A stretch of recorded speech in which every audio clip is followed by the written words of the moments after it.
Welcome back to the relationship arena where we're living and loving our relationships. And this is a closer look episode. What's coming up in sessions and what gets talked about between our couples and individuals. And all of this month, the month of January, I've been looking at communication. And this is predominantly where trouble and strife can occur. People will say, he doesn't listen, I'm not heard, I don't feel loved, I don't know how they feel about me, she doesn't notice what I do. And communication is so much more than just words. And for some people, as the song says, words don't come easy.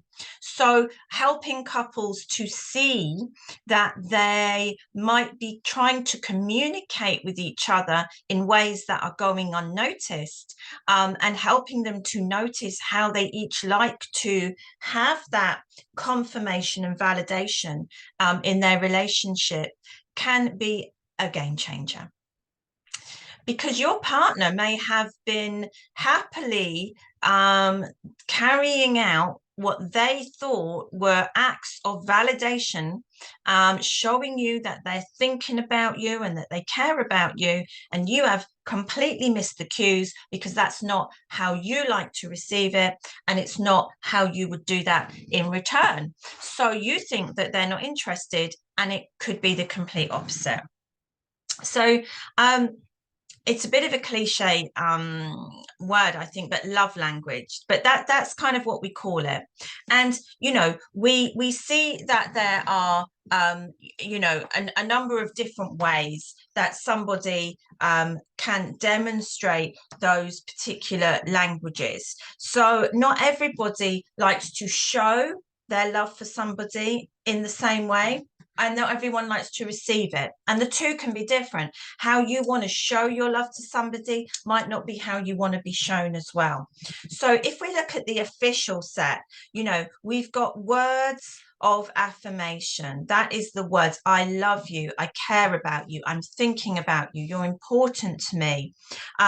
Then we have the spending time. They may not use the words, but they're wanting to spend time with you. They want to come and sit with you on the sofa. They want to watch the programs you're watching. They want to be in your space.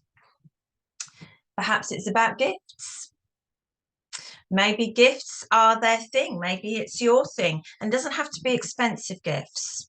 Okay, it's that thoughtful gift where I love this when my husband remembers that I have seen something in a shop, and then for Christmas or birthday this thing will appear. And I think that's a wonderful thing that he's remembered enough to arrange that. Acts of service, doing things for you, maybe the picking you up and the dropping you off, maybe the making sure the hot water bottle's in the bed, small things, acts of service, your cup of tea that gets made. And perhaps it's physical touch. This is a huge one for people. And this one can really, along with actual words, the physical touch can be difficult for people because for some people, they're very touchy-feely and other people aren't. And people will mistake that if they're not, as they don't fancy me. And then we get into whole other complexities about, intimacy in the relationship. What is intimacy? What is desire? They only hug me when we've had sex. This is a huge one.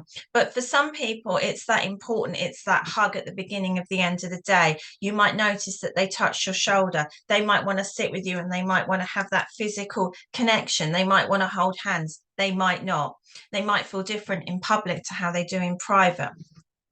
So it's really important that before you leap to the conclusion that they're not hearing you, they don't notice you, they don't fancy you, are there cues that you're missing? And also, are you demonstrating to them in a way that they understand? Because maybe you think you're really clear, about how you're feeling, and they're not picking up on it either. So you've gone from being connected to disconnected.